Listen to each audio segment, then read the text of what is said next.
जा रहा है, दोनों तरफ से गोली चलाई जा रही है, दोनों तरफ से गोली चलाई जा रही है ताकि आदिवासी डरकर जो है अपने जंगलों से निकले। जैसे वो जंगलों से निकलेगा, कैंप में आएगा, कैंप में उनको वनवासीकरण करके उनका हिंदूकरण किया जा रहा है। और जब सेंसस हो जाएगा तो सेंसस में ये पाया जाएगा, लिख दिया जाएगा कि ये जमीन में आदिवासी नहीं रहते। और जैसे सेंसस का डाटा आएगा उसके बाद में गवर्नमेंट रिपोर्ट कर देंगे और उसको नॉन शेड्यूल्ड एरिया घोषित कर देंगे। जैसे उसे नॉन शेड्यूल्ड एरिया घोषित किया जाए, तब जो ये यूरेनियम को, प्लूटोनियम को, सोने को निकालने के लिए तैयार बैठे हैं, उनको वो जमीन ट्रांसफर कर दी जाएगी। और इस तरह बाबा साहब के कॉन्स्टिट्यूशन में जो 5th शेड्यूल और 6th शेड्यूल में आदिवासियों को प्रोटेक्शन दिया, उससे जो है उन्हें वंचित कर दिया जाएगा। ये सबसे बड़ा षड्यंत्र चल रहा है आज के तारीख में। ये मेजर प्रॉब्लम है अभी आदिवासियों की, क्योंकि अगर आदिवासी को गैर आदिवासी नहीं बनाया जाए तो कॉन्स्टिट्यूशन का अगर सही मायने में इम्प्लीमेंटेशन होगा, तो मैंने एक दिन अपने भाषण में बार बार कहा, आदिवासियों के बीच में मैं कहता हूं कि जिस दिन बाबा साहब अम्बेडकर का संविधान सही मायने में इम्प्लीमेंट हो जाएगा देश में, उस दिन इस देश का सबसे अमीर आदमी ये अंबानी और टाटा बिरला नहीं होगा। इस देश में सबसे अमीर आदमी ये इस देश का आदिवासी होगा। ये एक महत्वपूर्ण फैक्ट को हमें समझने की ये ना हो, इसलिए ये कॉन्स्पिरेसी की जा रही है गैर आदिवासी बनाने की। दूसरा, उन्हें हिंदू बनाने से और एक फायदा है। क्या फायदा है कि कास्ट सिस्टम मेंटेन होती है, वो नीचे चले जाते हैं। और जैसे आदिवासी हिंदू बन जाएगा, मानव अधिकारों में इंडिजिनस पीपल डिक्लेयर होने के लिए जो क्वालिफाइंग क्राइटेरिया लगता है उससे वो बाहर हो जाएगा। क्या क्वालिफाइंग क्राइटेरिया? आदिवासी बनता किस आधार पे? 2 आधार पे आदिवासी बनता है। पूरे दुनिया में इंडिजिनस पीपल का रिकॉग्निशन 2 आधार पे होता है। एक है डिस्टिंक्ट कल्चर एंड दूसरा है टेरिटोरियल पोजीशन। यानी आदिवासी बनने के लिए कोई भी आदिवासी नहीं बन सकता है। उसके लिए जो कम्युनिटी के पास ये 2 चीजें हैं, एक उसका अपना कल्चर होना चाहिए, उसकी पंचायत सिस्टम है, अपना टोटन सिस्टम है, प्रकृति उसकी पूजा है, उसकी अपनी लैंग्वेजेस है। इस तरह की जो कल्चरल सिस्टम है, वो कल्चरल सिस्टम जो है, जो भारत के कंटेक्स्ट में नॉन हिंदू है, ये कल्चर जिसके पास होगा और साथ में जमीन पे जिसका हजारों साल से पोजीशन है, टेरिटोरियल पोजीशन, हजारों साल से जो जमीनों में रह रहे, जंगलों में रह रहे, पहाड़ों में रह रहे, जिन्होंने जो उस टेरिटरी पर रहते, धरती पर रहते, ये 2 चीजें रहने से आदिवासी बनता है। अगर ये 2 चीजें नहीं रही तो वो गैर आदिवासी बन जाएगा। तो उसको एक तो जंगलों से, अपनी जमीन से निकाल लो, दूसरा उसको कैंप में लाके हिंदू बना दो, तो ये दोनों चीजें समाप्त हो जाएगी। उसकी जमीन भी चले जाएगी और उसकी संस्कृति भी चले जाएगी। तो संयुक्त राष्ट्र में जो यूनाइटेड नेशंस का जो डिक्लेरेशन है 1994 का इंडिजिनस राइट्स का, उसमें आदिवासी क्वालिफाई नहीं हो पाएंगे। और उसमें अगर क्वालिफाई नहीं हो पाए तो भारत के संविधान के राइट्स और ह्यूमन राइट्स, कॉन्स्टिट्यूशनल राइट्स और ह्यूमन राइट्स में 2-3 बातें ज्यादा है, वैसे तो सारे राइट्स हमारे कॉन्स्टिट्यूशन में है, उसमें आदिवासी क्वालिफाई नहीं हो पाएंगे। ये लॉन्ग टर्म ब्रैमनिकल कॉन्स्पिरेसी है, ये मेजर कॉन्स्पिरेसी है आदिवासी को गैर आदिवासी बनाने की। ये चौथी बात। और मैं 5वीं बात महत्वपूर्ण जो बता रहा हूं कि ये समस्या को अगर हमें सॉल्व करना है तो 4 तरह के समाधान हैं। ये चारों समाधानों पर हमें काम करना होगा।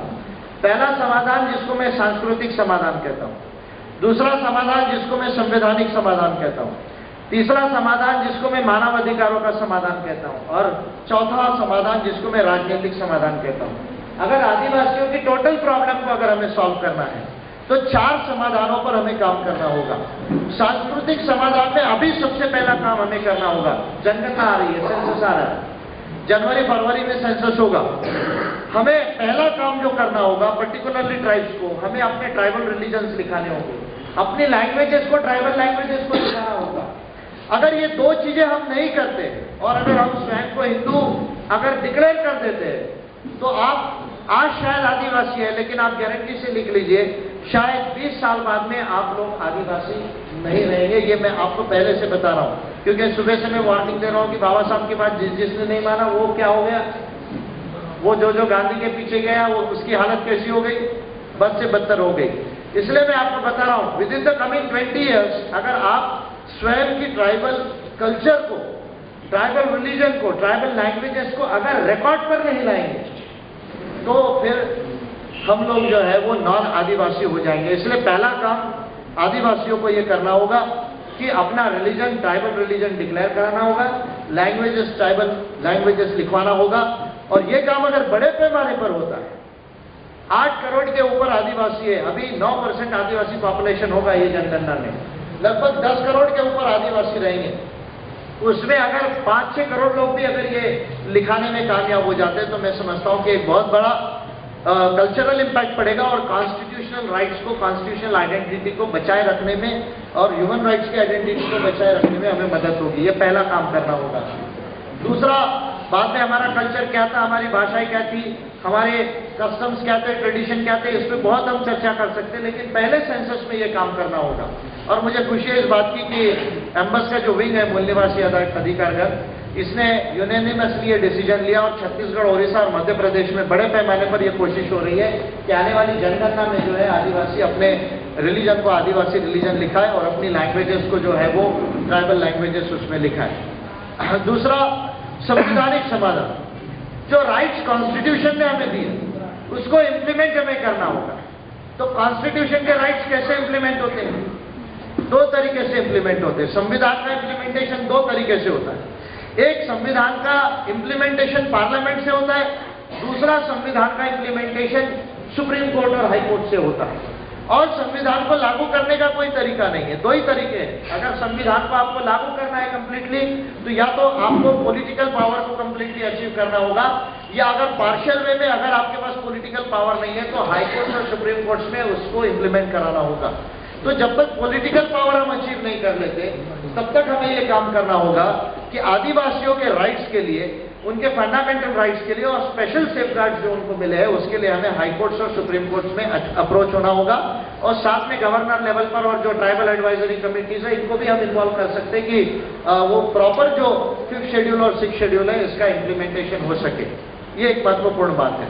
तीसरा समाधान, जिसको मैं मानव अधिकारों का समाधान कहता हूं, ये मानव अधिकारों के समाधान में हमें यूनाइटेड नेशंस का जो इंडिजिनस पीपल का जो डिक्लेरेशन है उसमें मान्यता प्राप्त करने के लिए संयुक्त राष्ट्र तक कोशिश करना होगा।